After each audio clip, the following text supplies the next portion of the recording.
Pues estamos nuevamente con ustedes en este lugar precioso. Para todo el mundo también les enviamos un saludo desde Cuautla, Morelos. Toda la iglesia les dice a ustedes: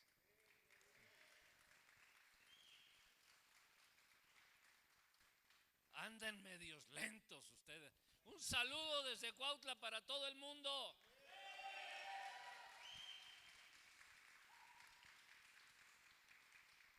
Muy bien, muy bien, muy bien, muy bien, muy bien.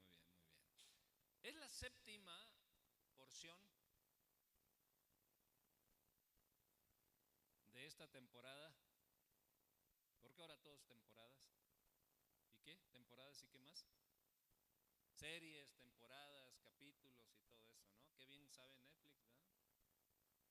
Esta es la séptima, y con esta séptima usted debe de estar ya bien diestro del poder que Dios depositó en la mente,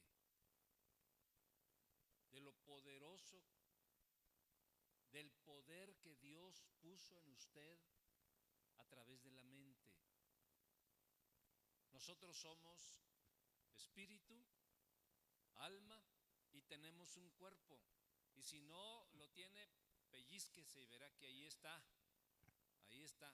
Y el cuerpo solamente es el vehículo de su alma y de su espíritu. Lo más importante que nosotros tenemos es el espíritu y el alma, porque son eternos. El cuerpo no es eterno, pero es templo del Espíritu Santo. Pero hay un factor importantísimo que Dios puso en el alma. En el alma Dios puso la mente, las emociones y la voluntad, entre muchas otras cosas. Entonces, cuando usted piensa de manera natural, usted piensa con el alma. Pero su espíritu también tiene una mente, que es la mente de Cristo. Y cuando usted se convierte en un ser poderoso de la mente espiritual, es porque usted ejecuta los pensamientos de Cristo. Y hay una evaluación entre los pensamientos naturales y los pensamientos espirituales. El alma tiene 5 sentidos, o el cuerpo más bien tiene 5 agentes que le llevan toda la información al alma, que son la vista, el tacto, el gusto, el olfato, ¿verdad? ¿Qué más? Faltó uno, el oído.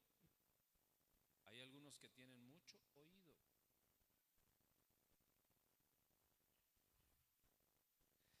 Esos 5 agentes, volvemos a ello: la vista, el tacto, el oído, el olfato y el gusto. Hay quienes les gustan los de suadero, el café con pan. Bueno, hay quienes oyen, ven, palpan, y todo lo que oyen, ven, palpan y gustan y etcétera, le llevan y huelen, le llevan la información al alma. Y el alma escribe todo, acumula toda la información que le llevan los 5 agentes. Pero esa información es 100% natural. Lo que ve, lo que oye, lo que palpa, lo que gusta, y se lo lleva al alma. Y es impresionante que nosotros tenemos sentidos, muchos sentidos del espíritu, que son la revelación, que son la intuición, que son la oración, que es el discernimiento, que es palabra de sabiduría, palabra de ciencia, palabra profética, muchos dones, virtudes que tiene el Espíritu y que recibe el Espíritu, porque el Espíritu recibe el testimonio divino del Espíritu de Dios y de eso se llena. Entonces, de eso se llena la mente del Espíritu. Entonces, es bien problemático y difícil cuando solamente tenemos el informe de los 5 sentidos naturales y la mente se satura de la información natural y no tenemos información espiritual. Y entonces la mayoría de las decisiones, el 90-99% de las decisiones que tomamos son decisiones naturales. Porque no hemos desarrollado la mente de Cristo para tener todos esos agentes espirituales de información para que tengamos decisiones balanceadas, espirituales, naturales, porque todavía estamos en la tierra. Y si quiere comprobar eso, pellizque a la persona que tiene a un lado y va a ver que va a gritar, ¿verdad? Ahí está todavía. Entonces, toda esa información de su cuerpo, diga, ay, mi cuerpito, qué cuerpito. Esta información del cuerpo muchas veces te hace tanto daño que genera una mente exclusivamente natural. Y ahí el error, la equivocación que tiene la humanidad de solamente llenar a la mente natural de la información de los 5 sentidos del cuerpo, pero están totalmente ausentes de la información que el Espíritu nos da a través de la palabra de Dios y a través de la revelación y la intuición para que tengamos una mente de Cristo en el Espíritu. Y cuando la mente natural quiera gobernar la mente del Espíritu, le dice: quieta, serena, sométete a los principios que establece el reino de Dios. Y se tiene que someter. Un amén, Señor, gracias por ese amén. Ayúdenme, porque tengo que colar todo esto para que podamos tener un panorama claro de lo poderosos que podemos ser teniendo la mente de Cristo.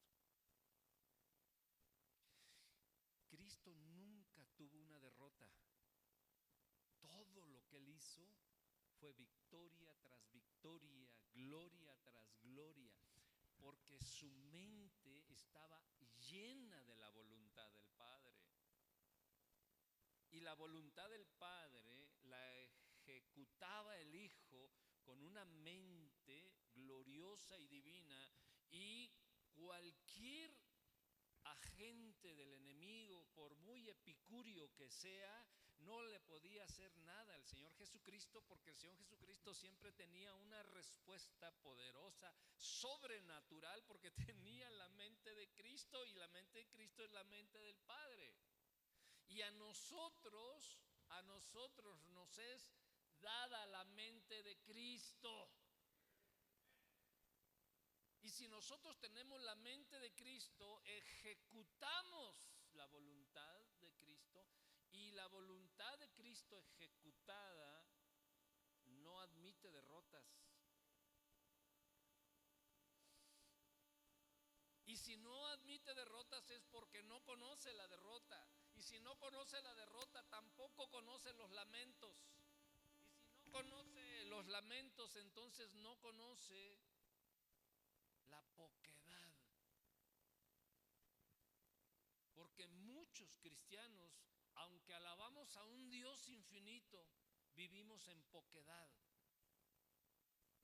Poquito perdón, poquito amor, poquito dinero, poquito de todo. ¿Cuánto alabas al Señor? Poquito. ¿Y por qué no alabas mucho, tanto, absorto? Pues no. ¿Por qué? Porque vivimos en una mente natural, pero si nosotros vivimos en una mente espiritual, no conocemos la derrota, y todo lo que parece imposible se hace posible. Esa es la diferencia de una vida cristiana a una vida mundanal. La vida mundanal tiene que hacer, por ejemplo, en materia económica, la vida mundanal tiene que trabajar de sol a sol para tener algo.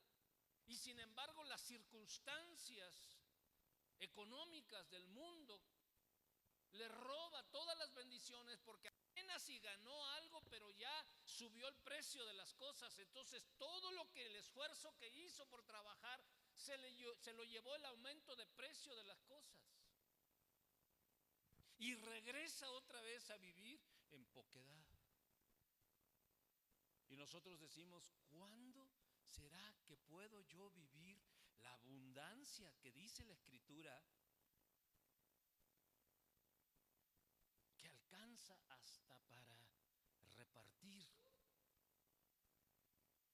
¿Qué le hace falta, mi hermana? No, pues me hace falta un colchón. Llévenle 2 colchones, que sean los colchones del oso ese que rebota. ¿Por qué? Porque tengo y me sobra. Poquitos dijeron amén.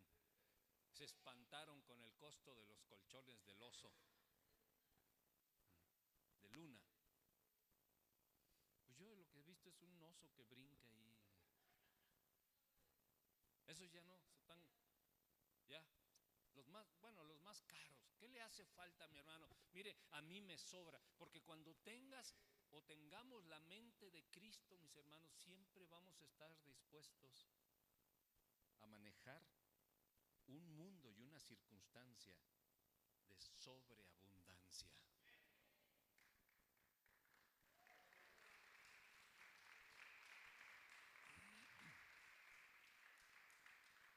Pero el peor enemigo del hombre no es el diablo, porque el diablo está derrotado. El diablo lo puso el Señor Jesucristo bajo nuestros pies. Le quiere machucar la cabeza al diablo, nomás hágale así. Pero el peor enemigo que usted puede tener es la incredulidad. La incredulidad.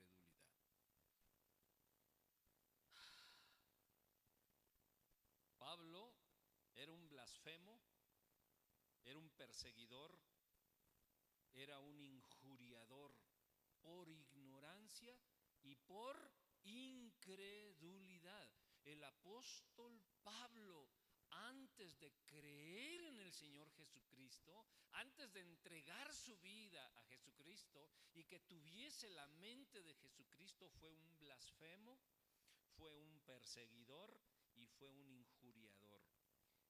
Blasfemo se dice o se refiere a personas que hablan palabras o expresiones injuriosas contra Dios, que muestran desprecio a lo divino.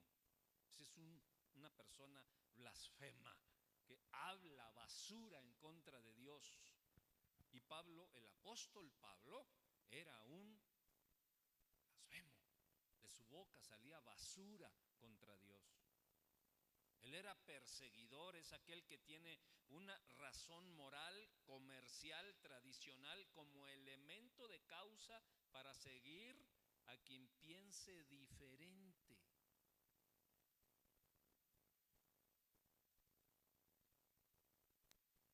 Ese es un dictador. Un dictador quiere que todos se sometan a lo que él piensa y quiere. Y si no, es tu enemigo y te persigue. Por eso hay muchos problemas en los hogares, en los matrimonios, porque nos podemos convertir en perseguidores, que no es otra cosa más que dictador. Dictador del hogar, dictador de la iglesia, dictador en el trabajo, dictador en la calle, y empezamos a perseguir a la gente porque piensan diferente. No hay tolerancia. No, échalo para allá porque ¿sabes cómo es? Está loco, piensa cosas diferentes a lo que nosotros pensamos y creemos y sentimos. Perseguidor, dictador. El mundo político a estas personas les llama dictadores. Pablo era un dictador. Y Pablo era un injuriador, según él. Ofender, insultar o dañar la dignidad, el honor o reputación de una persona a través de expresiones o acciones que menoscaban su fama o atentan tu autoestima.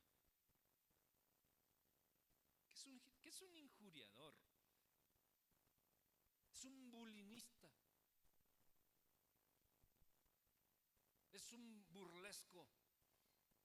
Es alguien que solamente está buscando los defectos en ti para llenarte de bullying, de burla. Y eso era Pablo, el apóstol, era un injuriador. Y miren, una injuria no implica necesariamente de la atribución de un falso delito. No, tengas delito o no tengas delito. Yo te invento lo que sea con tal de injuriarte. Y ahí entendemos que allí entra también otro tema que se llama la terquedad. Porque alguien que es terco te injuria sin elementos.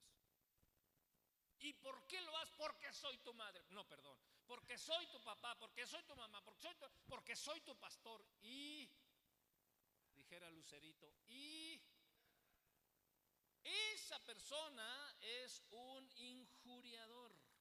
La injuria religiosa nos ha mostrado la historia que constantemente lleva al crimen, al asesinato, como lo fue la Santa Inquisición. ¿Cuántos mató? Millones de personas.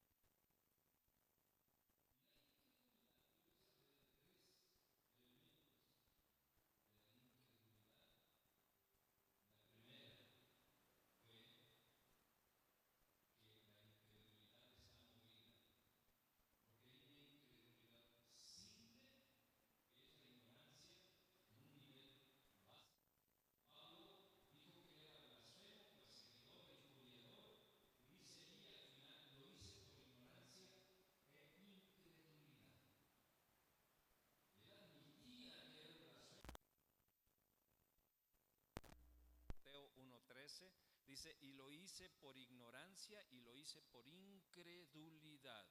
O sea que la incredulidad lo llevó a ejercer estos tres temas. ¿Cuáles son? Blasfemo, perseguidor e injuriador. Él solamente tenía una mente natural, solo hacía lo que le dictaban los 5 elementos del cuerpo: lo que veía,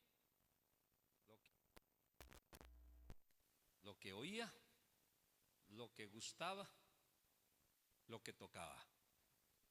Y como no tenía una mente balanceada, por no tener una mente espiritual, era lo que era: perseguidor, injuriador, blasfemo. Porque una persona que no tiene la fe para creer en bajo nivel o en alto nivel, pero es lo mismo que Pablo ejercía: blasfemo, injuriador, perseguidor, ¿y qué más? Por ahí vamos. Ok. Me costó trabajo la introducción. Pero yo quiero, mis hermanos, que ustedes y los que estamos aquí entendamos con toda claridad el poder de la mente. El ser blasfemo, injuriador, perseguidor y todo eso es el poder de la mente natural. Porque para ser blasfemo, para ser perseguidor, para ser dictador, para hacer todo eso, se requiere del ejercicio de un poder. Y ese ejercicio de poder lo tiene la mente reprobada, de la cual habla la Escritura. Porque tener una mente reprobada, Dios los entregó a pecados impresionantes. Dijo, ok, tienes una mente reprobada porque no quieres tener una mente balanceada, porque no quieres tener la fe y creer en el Dios universal. Entonces tú tienes una mente reprobada. Dios habla de que esas personas que no tienen la fe en Dios tienen la mente reprobada, según Dios.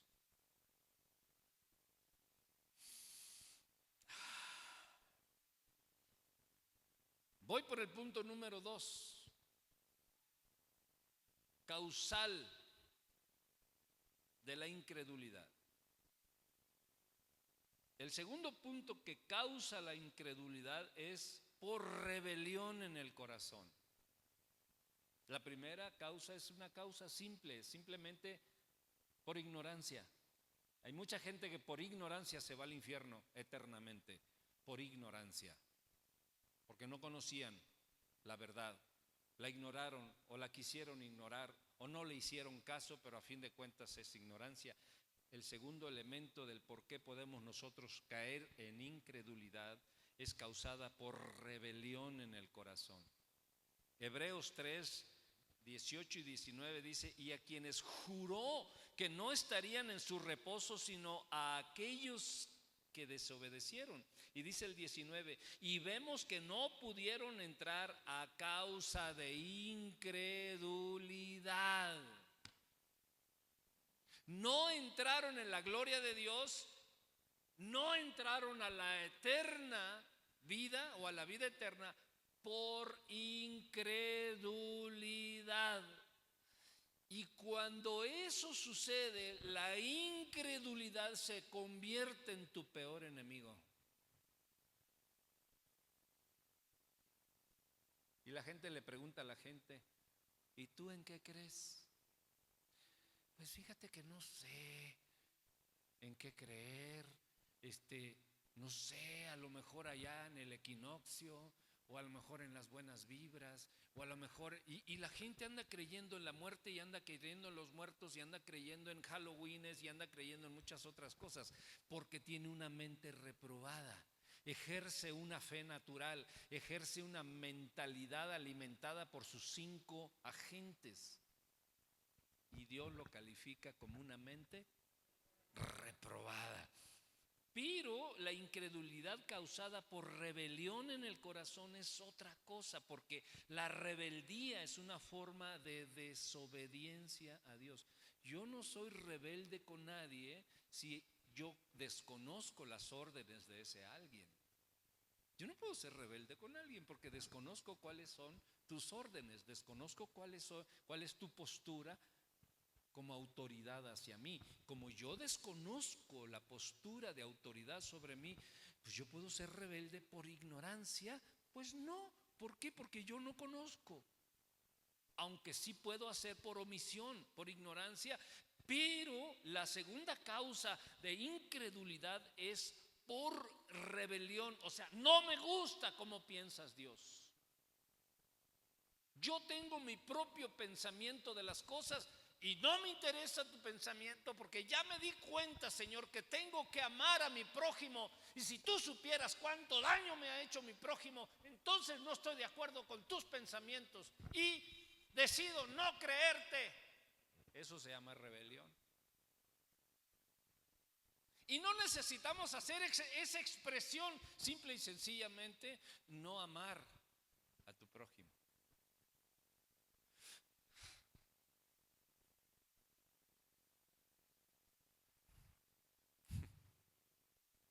Una persona rebelde levanta su puño contra el creador del universo y dice: yo no creo en ti y no te necesito en mi vida.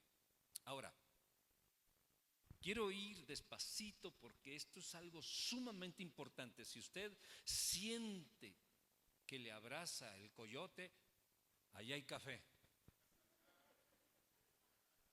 Porque lo que yo quiero es que usted tome el mensaje para que descubra el poder que hay en su mente.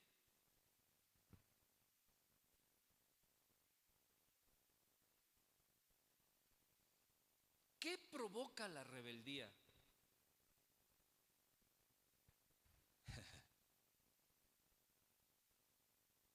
¿Qué provoca la rebeldía? Pregúntele al que esté a un lado: ¿qué provoca la rebeldía? ¿Sabes tú qué provoca la rebeldía?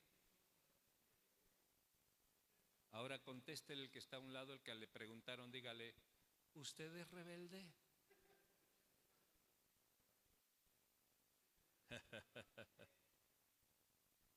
Ahí le va.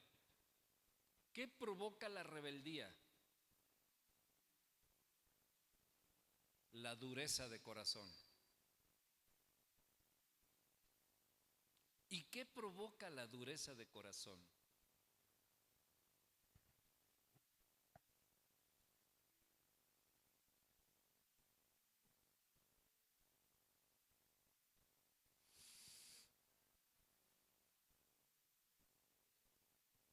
¿Qué provoca la dureza de corazón? Ahí le voy, para que usted sepa si usted tiene un corazón duro o no. Porque si usted tiene un corazón duro, automáticamente es rebelde. ¿Qué provoca la dureza de corazón? La dureza de corazón es con frecuencia el resultado de haber experimentado rechazo, traición, abuso, abandono, discriminación, bullying y todo lo que se le parezca. Si usted constantemente ha sufrido estas cosas, rechazo, traición, abuso, abandono, discriminación, bullying, burla, traiciones, difamaciones, y ha sido usted perseguido, y ha sido usted injuriado, y ha sido usted difamado, ¿es usted un candidato abierto o candidata abierta para tener un corazón duro? Se los digo con toda seriedad, por eso hoy no estoy muy emocionado.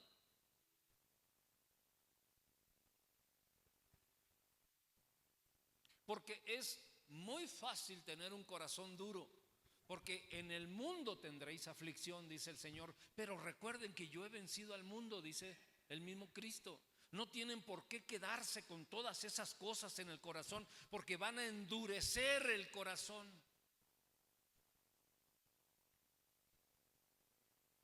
Una persona con un corazón duro deja perder, fíjense nada más, deja perder las más grandes bendiciones de Dios.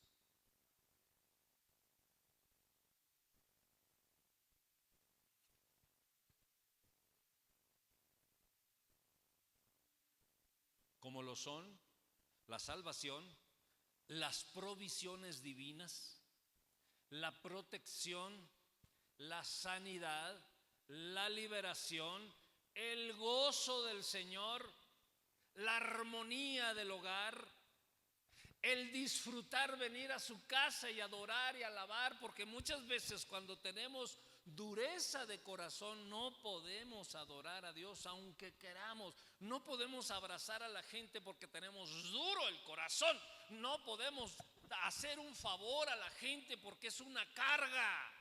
¡Oh! Ya vino esta persona otra vez. Es una carga cuando alguien tiene el corazón duro. Y esa dureza de corazón, si no superó, si no perdonó, si no accionó de acuerdo a las revelaciones del Espíritu para tener una mente de Cristo, va a hacer que su corazón se endurezca, se haga piedra. Por eso dice la Escritura: cambiaré el corazón de piedra por un corazón de carne, un corazón sensible, y derramaré de mi espíritu sobre ustedes.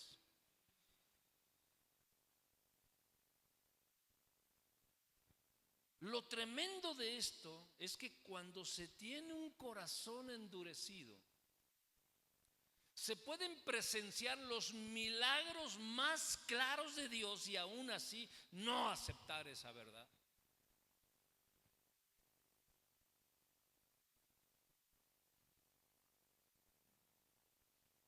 Porque permanece el dolor, porque permanece el efecto de la traición, el efecto de la difamación, que son experiencias que fueron casos reales. O sea, no es un dolor inventado, no es una ofensa o una traición inventada. No, fuiste traicionado, fuiste difamado, fuiste deteriorado en tu moral, fuiste deteriorado en tu criterio. Fue real tu dolor, fue real, pero almacenaste todo eso de tal forma que tu corazón se endureció para convertirte en una persona incrédula. Y una de las cosas que dice la gente cuando tiene un corazón duro es esta: pues ya no sé qué creer. Esa es una expresión clásica de un corazón duro. Ya no sé qué creer. Ya no creo en los hermanos, ya no creo en los pastores, ya no creo en... Por ende, ya no creo en Dios. Bueno, en Dios sí creo, pero como está tan lejos, o sea, lo tenemos lejos cuando dice la Escritura que nuestro cuerpo es templo del Espíritu Santo.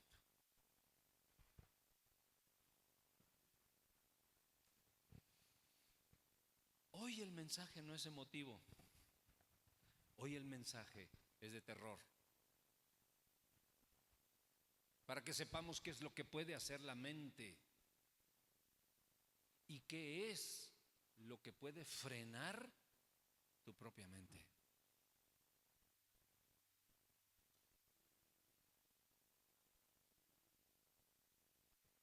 Los hebreos en el desierto vieron cómo Dios abrió el mar para que pasaran, les dio de comer en el desierto donde no se produce nada, los cubrió del calor, del frío, etcétera. Hemos visto muchas cosas y muchas películas al respecto, y sin embargo ellos siguieron teniendo un corazón duro. ¿Por qué tenían un corazón duro? Porque habían sido maltratados por Faraón por 400 años. Generaciones nacían y generaciones morían siendo esclavos, maltratados, sin salario y sin nada, desde la mañana. Y hay muchas personas que se sienten usadas y sienten que la vida, la gente solamente las usa desde que amanece hasta que anochece, sin tener siquiera un beso, un abrazo, una palabra de aliento, un algo que les anime, y eso se va almacenando en el corazón y el corazón se va endureciendo.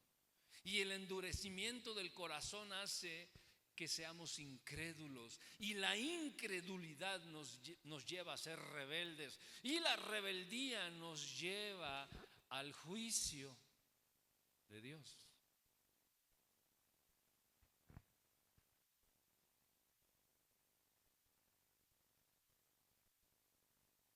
Los hebreos, por el dolor que tenían en el corazón, a pesar de todo lo que Dios hizo frente a ellos, no creyeron, y por no creer nunca llegaron a la tierra prometida.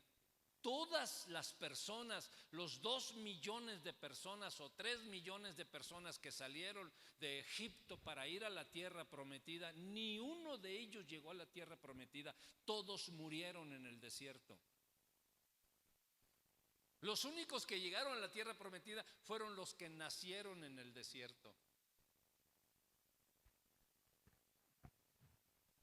¿Cuántos años estuvieron en el desierto? 40 años. ¿Y sabe cuánto hubiese ocupado para atravesar ese desierto? 40 días.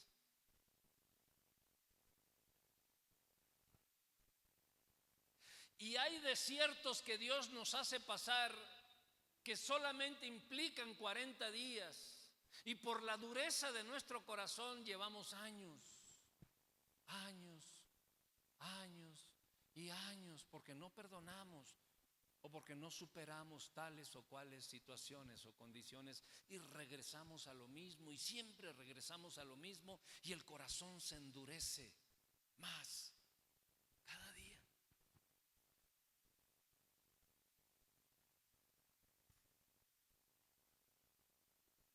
Hoy en día es igual.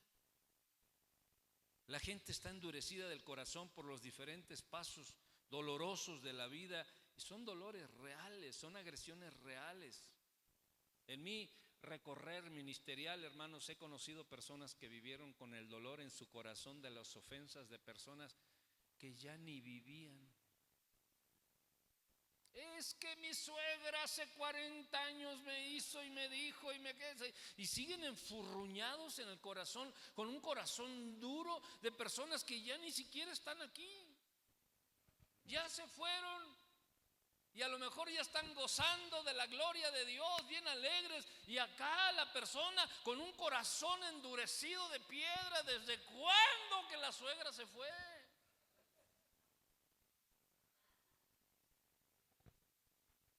Había una persona que estábamos ministrando y siempre decía: antes de mi fracaso y después de mi fracaso. Había ella puesto una especie de referencia, ¿no? De lo que era su fracaso y después de su fracaso. Y siempre decía: antes de mi fracaso, después de mi fracaso.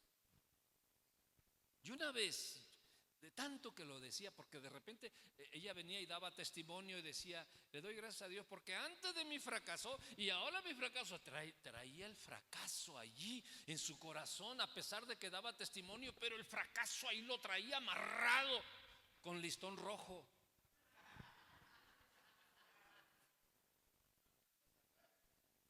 Y una vez se me ocurre preguntarle: oiga, ¿y cuál es su fracaso?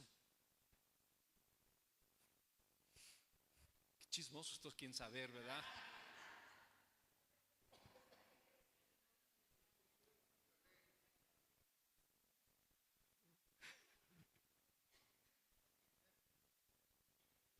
Digo, ¿cuál es su fracaso? Este mocoso que anda corriendo ahí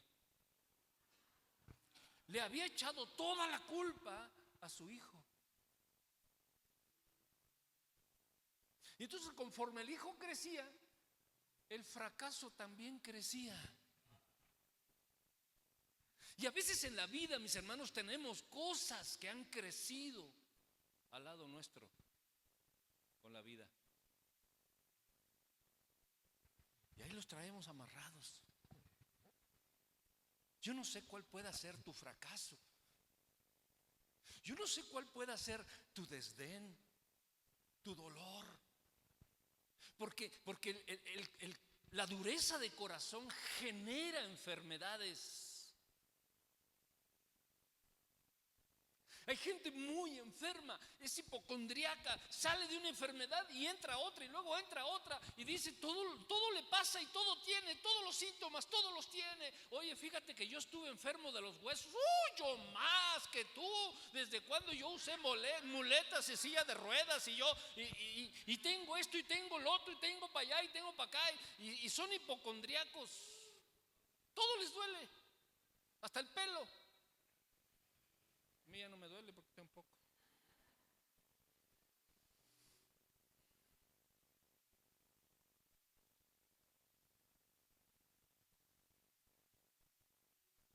Wow, qué fácil puede ser tener un corazón endurecido y vivir en una vida de a poquito.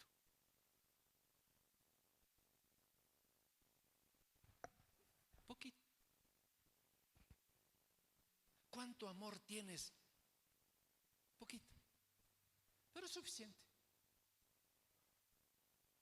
Llego a mi casa: oye, Bartola, aquí tengo estos 2 pesos. ¿Pagas la renta, el teléfono y la luz? Y ahí de lo que te sobre, ahorras para mi alipuz. O sea, poquito, 2 pesos. Y quiere que la esposa haga milagros. ¿Y tiene por qué? Porque tiene poquito. A ver, hagan así. Y las esposas pueden decir: sí, poquito, cuando puede dar mucho, sí, poquito. No cansa la poquedad. No cansa la poquedad, hermanos. Yo pregunto: ¿no cansa la poquedad? Claro que cansa. Siempre correteando la chuleta, cuando la chuleta tiene que corretearte a ti. ¿No lo dice ahí el salmista? El bien y la misericordia me seguirán cada cuando. Todos los días. Todos los días. Y hay que renunciar. Hay que renunciar al corazón duro. Duros. Ay, ya llegó el momento del diezmo y de las ofrendas.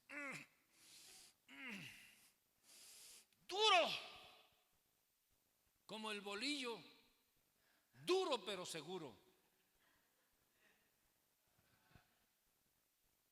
Y somos duros para muchas cosas, somos duros para muchas cosas.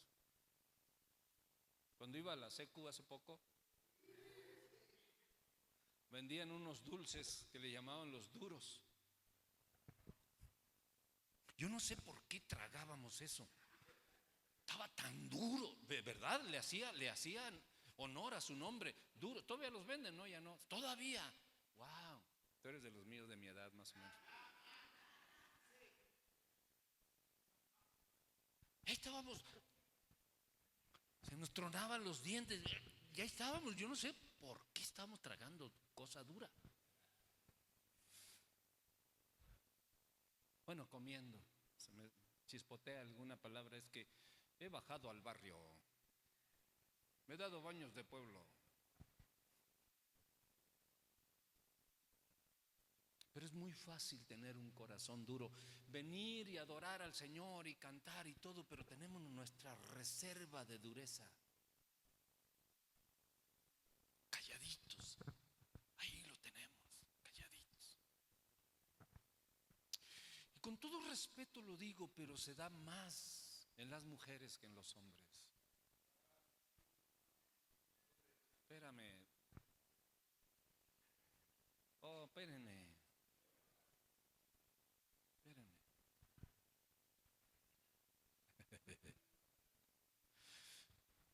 Y mi esposa así.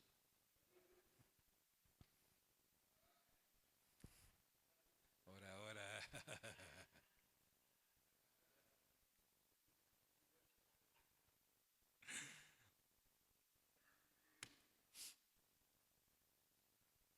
Una vez estaba sentado un niño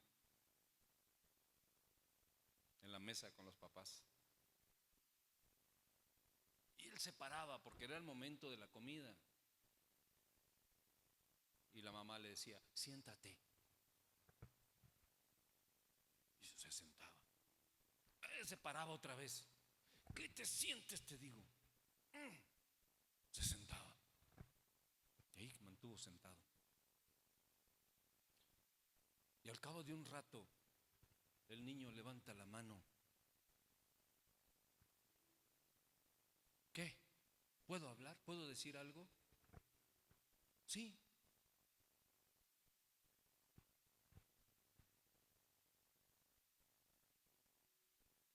Por fuera estoy sentado, pero por dentro estoy parado.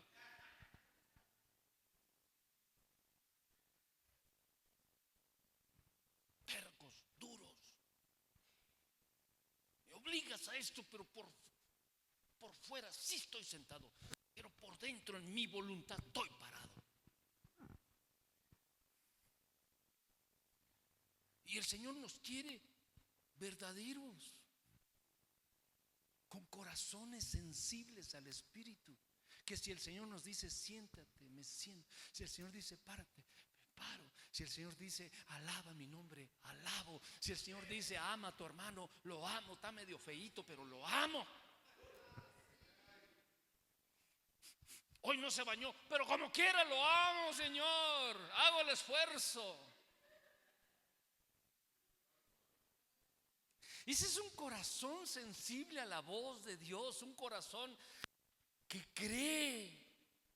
Y dice la Escritura que el que cree, todo le es posible.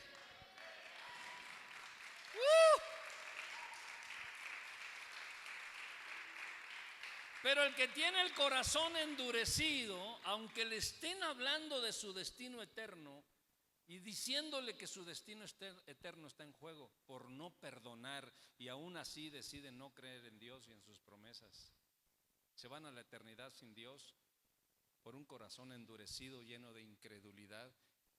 Y cuando eso sucede, aunque por fuera podamos decir que sí creemos, por dentro tenemos un corazón incrédulo que está diciendo, no creo.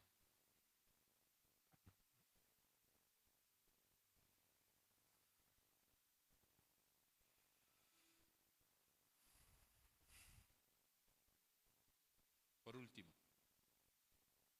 El corazón incrédulo o el corazón lleno de incredulidad puede llegar a controlar la vida de una persona a través de una mente reprobada. Dice Proverbios 23:7, porque cuál es su pensamiento en su corazón, tal es él, tal es él. Nosotros somos lo que pensamos.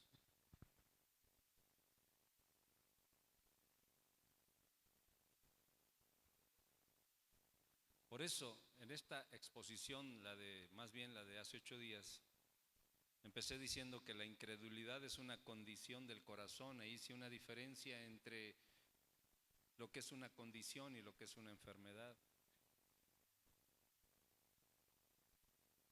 El Down es una condición y el autismo es una enfermedad. El Down no tiene cura, el autismo sí tiene cura porque es una enfermedad. Y para curar el Down se requiere de un milagro. Y para curar el autismo se requiere de una disciplina y ciertos medicamentos y alimentos adecuados. Pero para el Down se requiere un milagro. Para el corazón duro y incrédulo se requiere de un milagro. Porque no hay nada que pueda romper el corazón incrédulo que lo sobrenatural de Dios.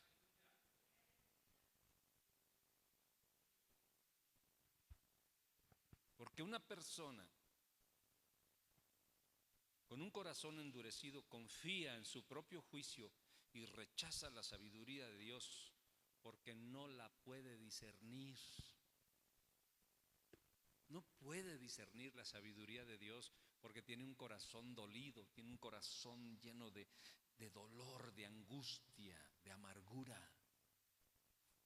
Ay, si me la encuentro en la calle, yo sí me la desgreño.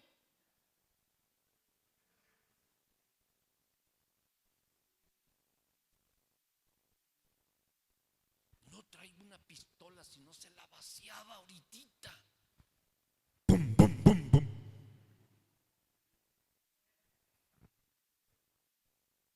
O si no pasan en la banqueta, ¿no? Ella viene, tú vas.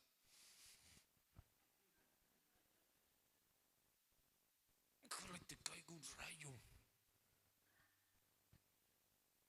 Corazones endurecidos con la gente, con la vida. Y tu peor enemigo se empieza a desarrollar en tu mente, en tu corazón, y empiezas a ser incrédulo para Dios.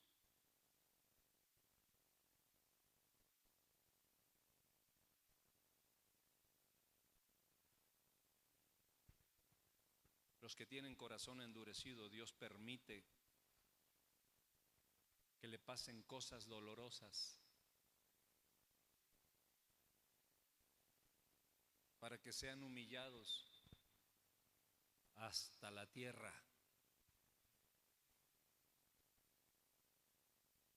Con tal de que su alma no se pierda. Dice Pablo que hay muchos que mueren prematuramente.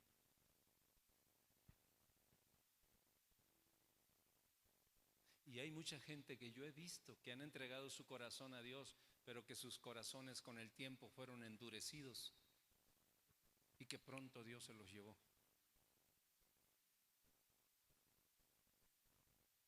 Cuando nosotros podemos vivir una vida larga, gloriosa, armoniosa, llena de abundancia.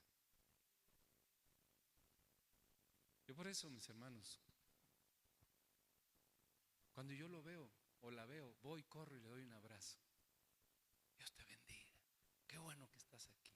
Bendito sea el Señor. Y hay quienes, así, sí, pero hay quienes sí abrazan y sí. Y yo me doy cuenta quienes tienen un corazón amoroso, tierno.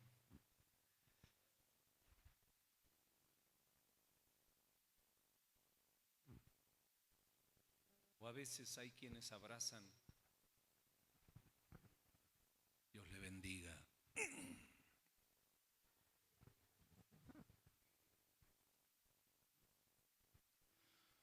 Bueno, quisieran, pero Dios no lo permite. Vivir en rebelión tiene su precio en esta vida y también en la venidera. Dios juzga la incredulidad con tanta dureza como la idolatría, la brujería y el homicidio. Termino con esto. Se encontraban 4 delincuentes en prisión, listos para ser ejecutados. ¿Cuántos eran? 4. Listos para ser ejecutados. Y se preguntan, ¿tú por qué estás aquí? Le dice uno al otro. Bueno, dice, yo estoy aquí por tráfico de drogas. Ah, ¿y tú? Pues yo por brujo. Ah, ¿y tú? No, pues yo por asesino. Ah, mira qué bien. ¿Y tú? Dice, yo por incrédulo.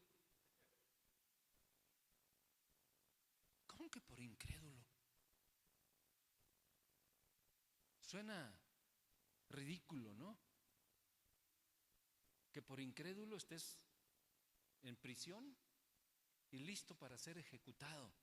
Y uno piensa, la mente humana, la que se alimenta de los 5 sentidos del cuerpo, piensa, bueno, aquel fue traficante de drogas y se merece la ejecución. Aquel fue un brujo e indujo a mucha gente o a muchos niños a ser sacrificados y merece la ejecución. Aquel fue un asesino y merece la ejecución. Pero tú vas a ser ejecutado por ser incrédulo. Esa es la mente de Dios. Porque Dios enjuicia al asesino, al brujo, como al incrédulo, en la misma situación.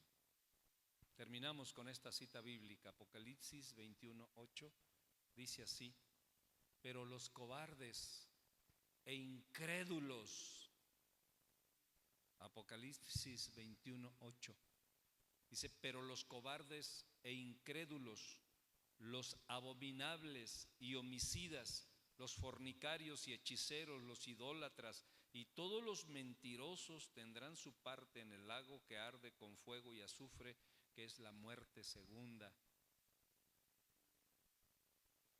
Dios ve igual a todas estas personas, homicidas, hechiceros, idólatras, a los incrédulos. Y la primera instancia de la incredulidad es la mente.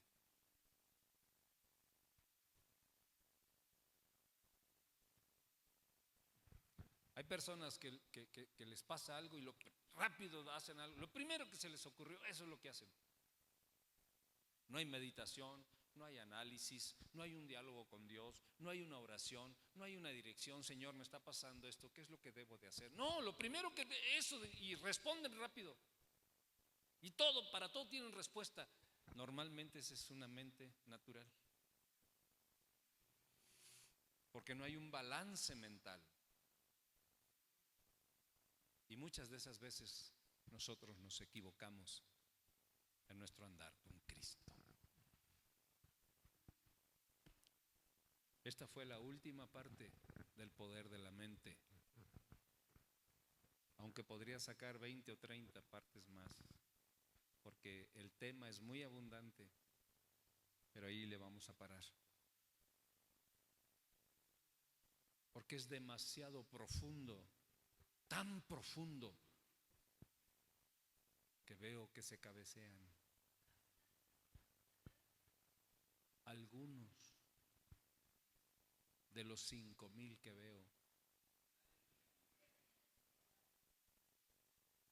El tema es tan importante como tu misma eternidad. Como tu misma eternidad. Por eso, analiza qué piensas. ¿En qué ocupas tu mente? ¿Qué fabricas con tus pensamientos?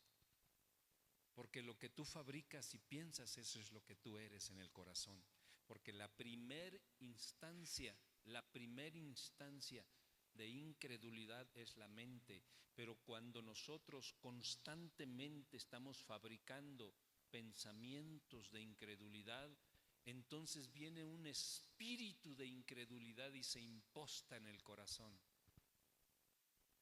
Y cuando un espíritu de incredulidad se imposta en el corazón, entonces se necesita una liberación. Miren, no me emociona mucho el tema. De verdad, no me emociona mucho el tema, pero es una realidad. El poder de la mente.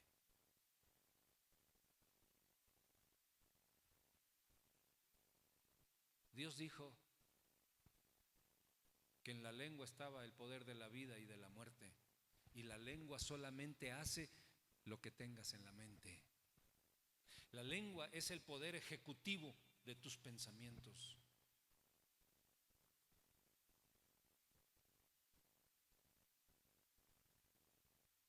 Ponte de pie, por favor.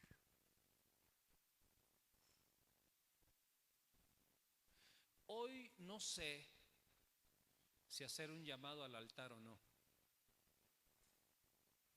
No estoy seguro de ello.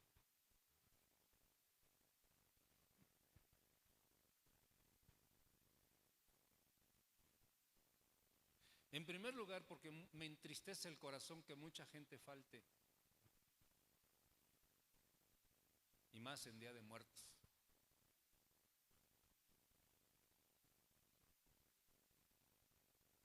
Pero me entristece el tema. Porque muchos y muchas pudiésemos tener el corazón endurecido y no sabemos.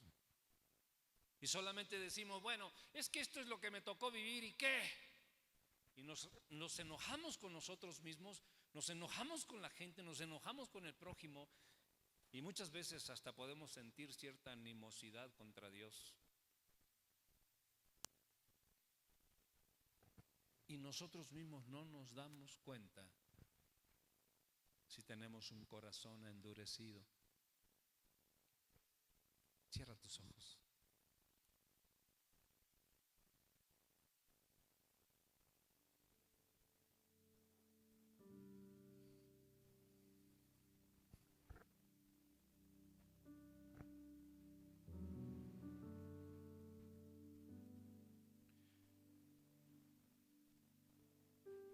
Porque una de las cosas, mis hermanos, estoy conmovido por este tema. Porque cuando el Señor me dio este tema, yo estaba perplejo de qué es lo que endurece el corazón y qué es lo que nos lleva a la incredulidad y cuál es el fruto de la incredulidad. Y me espanta. Y me espanta porque es probable que muchos o muchas ni siquiera les pasa por la cabeza el hecho de que pudiesen tener un corazón endurecido. Por eso me es difícil hacer un llamado, porque es difícil que alguien pueda decir, no, sí, yo tengo un corazón endurecido y quiero que ore por mí.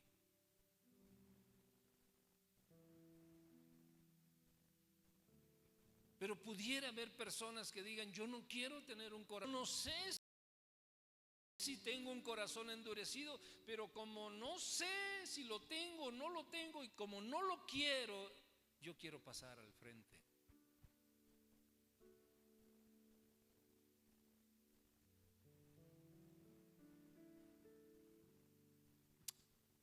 Y que el pastor ore por mí para iniciar un camino al rompimiento de un corazón endurecido que pudiese tener por causa de muchas cosas. Si es así, ven, quiero orar por ti.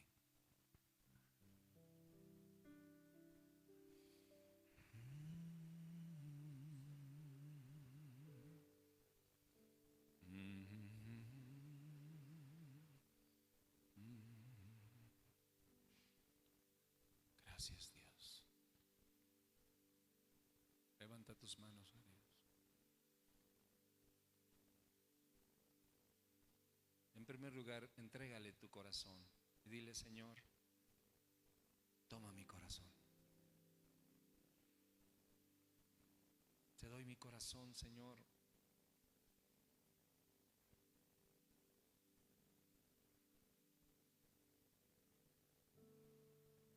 Habita en él plenamente, Señor.